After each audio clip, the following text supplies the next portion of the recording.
Welcome back to Alliance's Heroes, where heroes in business align. To be part of our super community and find out more about Alliances, visit www.alliances.com.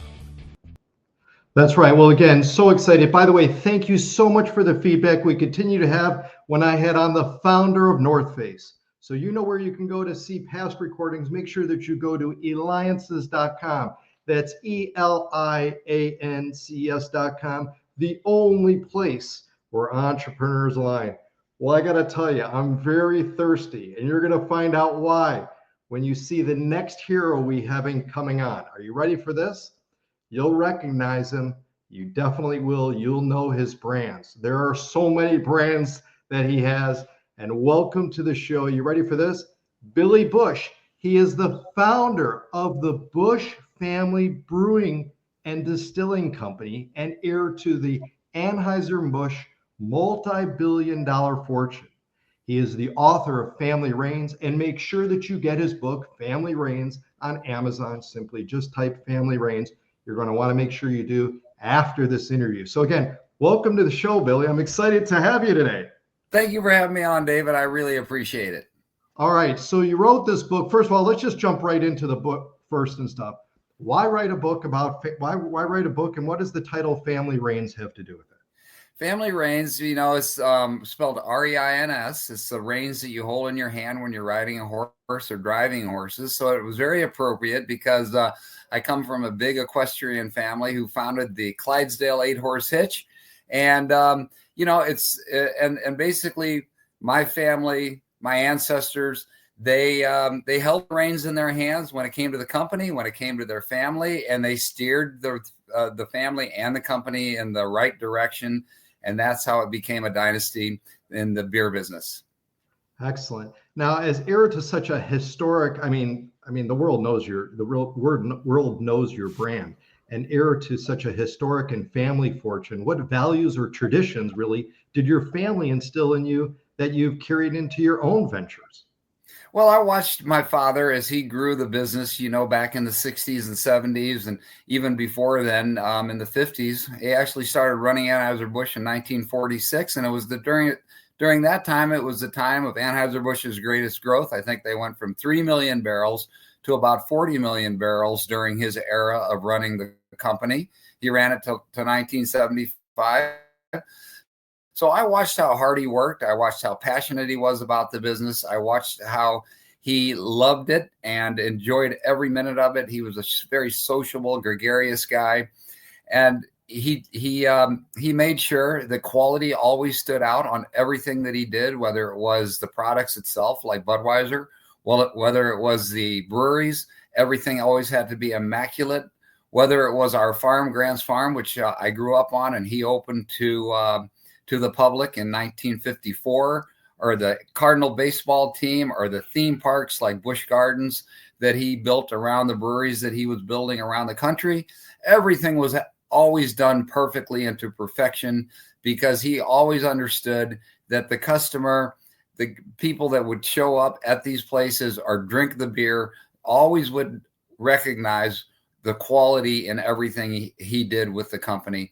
And that stood out. That always stood out. And he worked very, very hard in order to make sure that did. And he loved his employees, and he took great care of them, was another thing that was very important. And he knew the beer business inside and out. He knew every department of the beer business. He understood it. He built a great team around himself. He relied on himself to do that. And I think that's what made him such a great leader. Oh, phenomenal. Now, also, too, is in Family Reins, you touch on the dynamics of family and business. How did being part of a brewing dynasty shape your approach really with raising your own family? Yeah, I think what it did with me is being part of a brewing dynasty gave me the opportunity to not have to work as hard as my father and really be more involved with my kids as they were growing up. With Christy, my wife, and I have 7 kids, and we were able to spend much more time with them than my dad and mom spent with me and my brothers and sisters, because they were always on the go. They were always busy. They were always working hard, entertaining, and growing the business. And because they left us financially sound, it made it very much easier for me to kind of pick and choose what needed to be done, and give me the opportunity and the luxury to be with my kids. And but we still work hard. It's very important that I work hard, that I set that example of working hard and keeping things going, because all good things come to an end, and that's what happened with Anheuser-Busch. We were a part of it until 2008, and then InBev, a company called InBev from Belgium, came in and took it over, and it went away. And now we have to kind of keep things going on our own, and because eventually, if you just rely on the money you made in the past, it's going to run out.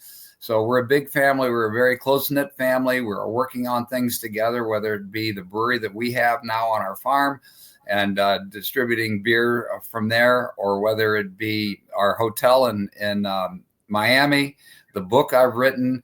My son has a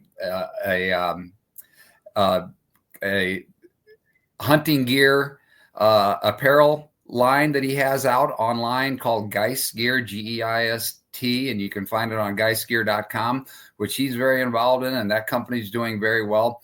And he's got hunting gear for all different hunters, whether you're a duck hunter or turkey or deer or whatever it may be.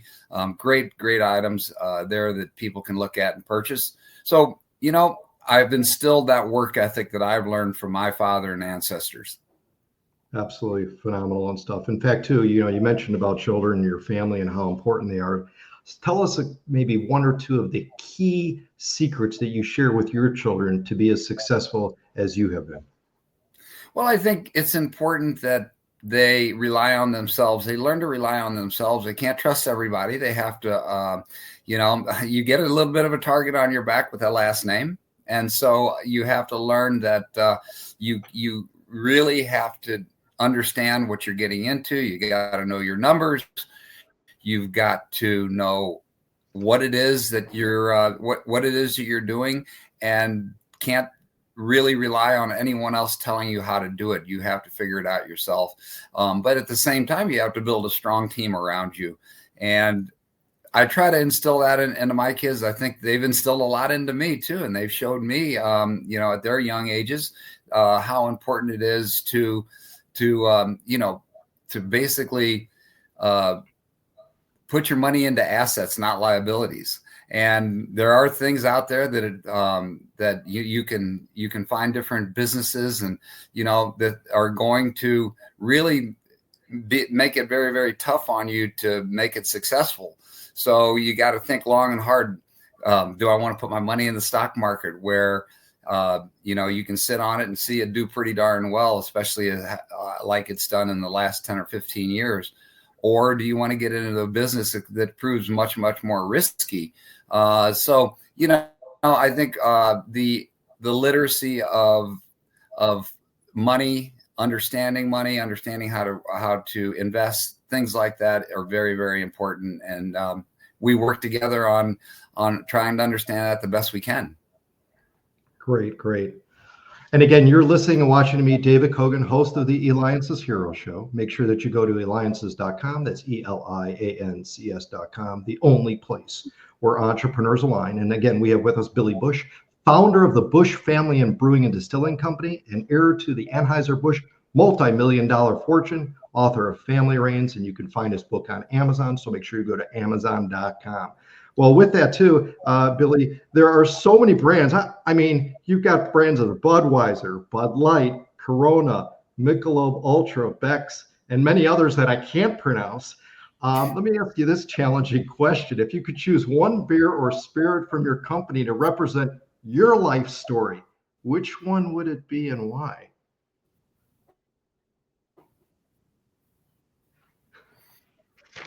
You're probably talking about our new company, if I'm not mistaken, David, the Busch Family Brewing and Distilling Company, not Anheuser-Busch. And I would have to say it would be, we have a Pilsner out there called the Adolphus. And one big thing that ran through my family and my ancestors was Adolphus, who started Anheuser-Busch back in the 1800s, was extremely incredible at what he did. He was a great businessman. He was also very gregarious. He was a great marketing mind, and very innovative. You know, he came up with the refrigerated railroad car. He invented that. He was the first to pasteurize beer. And so now he could ship beer to further out places. And that's really what made Budweiser do so well. And not only that, but he also realized that people love to drink a smoother beer, especially in hot weather. And when a lot of ales were being produced at the time, he was the only one that produced a lager, which are generally more easy to drink and more palpable.